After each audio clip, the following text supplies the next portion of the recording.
नई story cartoon कहानियाँ। बुल्ली की जादुई गुल्ली।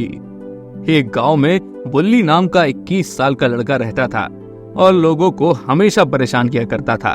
इतने बड़े होने के बाद भी उसने अभी तक अपनी शरारतें नहीं छोड़ी थी और वो लोगों को नए नए तरीकों से परेशान भी किया करता था।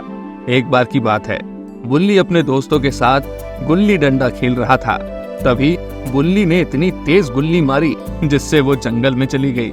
इस पर बुल्ली ने अपने दोस्त रोहन से कहा, ओए रोहन, जा गुल्ली लेकर आ जा। नहीं नहीं, मुझे नहीं जाना। देख नहीं रहे हो कितना घना जंगल है। अरे इतने बड़े होने के बाद भी तुम बस इतने से जंगल से डरते हो। हम लोग तो रोज जंगल घूमने जाते हैं ना। साथ वाली बात अलग होती है, पर मैं अकेले नहीं जाऊंगा। तुम ही अकेले ले आओ जाकर, अगर तुम्हें डर नहीं लगता है तो। अरे हाँ, कौन सी बड़ी बात है, मैं किसी से डरता थोड़ी ना हूँ। और ये कहकर बुल्ली अकेले ही जंगल में चला जाता है। जंगल में आकर वो इधर उधर देखता है, पर उसे कहीं भी अपनी गुल्ली दिखाई नहीं देती। इस पर वो काफी ज्यादा परेशान हो जाता है। अरे यही तो होनी चाहिए थी, कहाँ चली गई? मैंने तो इतनी तेज गुल्ली भी नहीं मारी थी, फिर कहाँ चली गई? आखिर ये सब बीच खेल में ही होना चाहिए था क्या? अब आगे कैसे खेलेंगे? मेरा दांव। तभी उसकी नजर किसी चमकदार चीज पर पड़ती है। वो पेड़ में फंसी हुई एक सोने की जादुई गुल्ली थी। जब बुल्ली वो सोने की गुल्ली को देखता है तो वो बहुत ही खुश हो जाता है। अरे वाह, ये तो सोने की गुल्ली है, पर ये इस तरह पेड़ में कैसे फंस गई? ये किसकी होगी? वो इधर उधर देखता है, पर उसे कोई भी नहीं दिखाई देता और वो अपने आप से कहता है, किसी की भी हो, पर अब तो ये मुझे मिल गई है, तो आज से ये गुल्ली मेरी हुई। पर ये देखने में इतनी अजीब क्यों लग रही है और इतनी चमक क्यों रही है? तभी अचानक वो गुल्ली उसके हाथ से गिर जाती है, जिससे उस पर मिट्टी लग जाती है। ये देखकर बुल्ली अपने हाथ से उसे साफ करता है, जिसे देखकर बुल्ली अपने आप से कहता है, अरे इस पर तो मिट्टी लग गई है, चलो इसे साफ कर देता हूँ मैं। और ये कहकर जैसे ही बुल्ली गुल्ली को साफ करता है, वैसे ही रगड़ते समय उसमें से एक जिन निकलता है। जिन को देखकर बुल्ली बहुत ज्यादा हैरान हो जाता है। वही वो जिन कहता है, जो हुक्म मेरे गुल्ली आका, बताइए आपके लिए मैं क्या कर सकता हूँ? तुम कौन हो और इस गुल्ली में क्या कर रहे हो? मैं जिन हूँ और ये जादुई गुल्ली है। क्या तुम सच में जिन हो? इसका मतलब तो तुम मेरी सारी इच्छाएं पूरी कर लोगे। हाँ, तुमने बिल्कुल ठीक कहा। तुम जो बताओगे मैं वही किया करूँगा। वाह, ये हुई ना बात, चलो मेरे साथ तुम। और इसके बाद जिन वापस से उसी गुल्ली में चला जाता है और फिर बुल्ली जंगल से बाहर आ जाता है। अब वो बहुत ही खुश था, क्योंकि अब उसके पास एक जादुई गुल्ली थी जिससे वो मनचाहा काम करवा सकता था और किसी को उस पर शक भी नहीं होता। घर आने के बाद वो अपनी माँ से कहता है, माँ, मैं तुम्हें एक जादू दिखाऊं?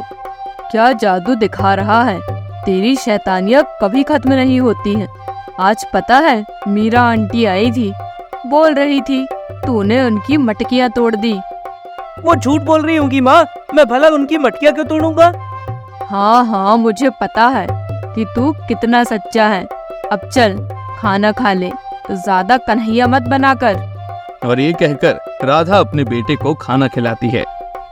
खाना खाने के बाद बुल्ली जादुई गुल्ली को लेकर घर से बाहर आ जाता है और वो सोचता है कि आज किसी न किसी को अपने जाल में फंसाऊंगा जरूर। तभी उसे मीरा आंटी याद आ जाती हैं और वो अपने आप से कहता है, मीरा आंटी ने मेरी शिकायत की थी ना, अब इन्हीं को सबक सिखाऊंगा मैं। और ये कहकर वो उनके घर चला जाता है। तभी वो वहां जाकर देखता है कि वहां पर बहुत सारे मटके रखे हुए थे। मटकों को देखकर उसके दिमाग में एक शरारत सूझती है और वो अपने आप से कहता है, उस दिन तो बस 1-2 मटके ही फोड़े थे, आज सारे के सारे मटके फोड़ दूंगा, फिर देखता हूँ कैसे शिकायत करती हैं। और अगर आज इन्होंने मेरी फिर से शिकायत की ना, तो मैं इनकी एक एक चीज को तोड़ फोड़ दूंगा। पहले मैं जिन को बुला लेता हूँ, फिर बताता हूँ मैं इनको। और ये कहकर वो जादुई गुल्ली को घिस देता है, जिससे जिन उससे बाहर निकल आता है और वो जिन कहता है, जो हुक्म मेरे बुल्ली आका। हाँ हाँ, सुनो, इन सारी मटकियों में पटाखे भर दो, जिससे ये सारी मटकियाँ टूट जाएंगी। पर ऐसा करने से तो बहुत ज्यादा नुकसान हो जाएगा। मैं जैसा कहता हूँ वैसा करो, समझे ना? मैं तुम्हारा आका हूँ ना, तो मेरी बात सुनो बस। तभी वहां पर मीरा आ जाती है और मीरा बुल्ली को देख लेती है और फिर वो उससे कहती है, अब मेरे घर पर क्या करने आए हो बुल्ली? कल मटकियाँ तोड़कर चैन नहीं मिला था, जो आज फिर आ गए। हाँ चाची, कल तो मैंने एक ही तोड़ी थी, फिर भी आपने मेरी शिकायत कर दी थी। ऐसा भी कोई करता है क्या? हाँ, तुम तो ऐसे कह रहे हो जैसे ये फ्री में आती हो। पता है कितनी मेहनत लगती है बनाने में, और तुम इन्हें फ्री में तोड़ देते हो। यह सुनकर बुल्ली अपने मन में ही कहता है, अरे कुछ देर और रुक जाओ चाची, फिर देखना कैसा मजा आने वाला है। अभी ये सारी मटकियाँ फूटेगी, समझी ना?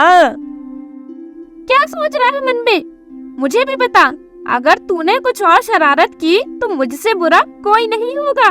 इतना बड़ा हो गया है पर शरारत नहीं छूटती तेरी। अरे चाची जी, आप तो बिना मतलब को ही गुस्सा कर रही है। मैं तो ऐसे ही घूमने आया था। हाँ, मुझे पता है कि तू क्या करने आया है। चल जा, निकल यहाँ से।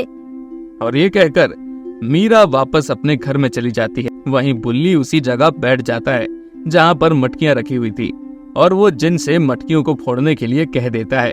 ये सुनते ही जिन एक चुटकी बजाता है और सारी मटकियों के अंदर रखे हुए पटाखे फूट जाते हैं और सारी मटकियां भी फूट जाती हैं, पर वो सब बुल्ली के ऊपर जाकर गिर जाती हैं, जिससे बुल्ली भूत बन जाता है।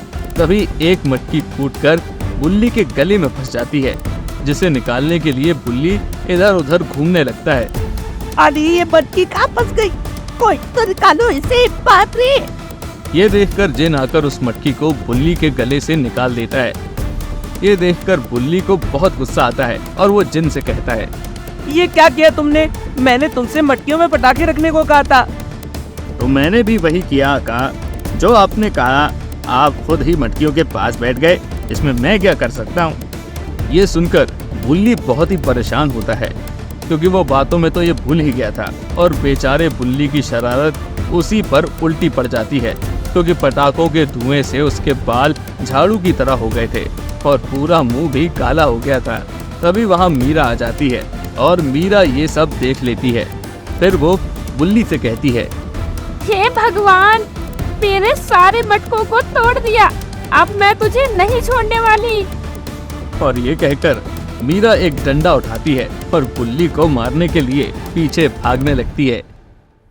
वहीं बुल्ली जब डंडा देखता है तो वो भी वहां से भाग जाता है।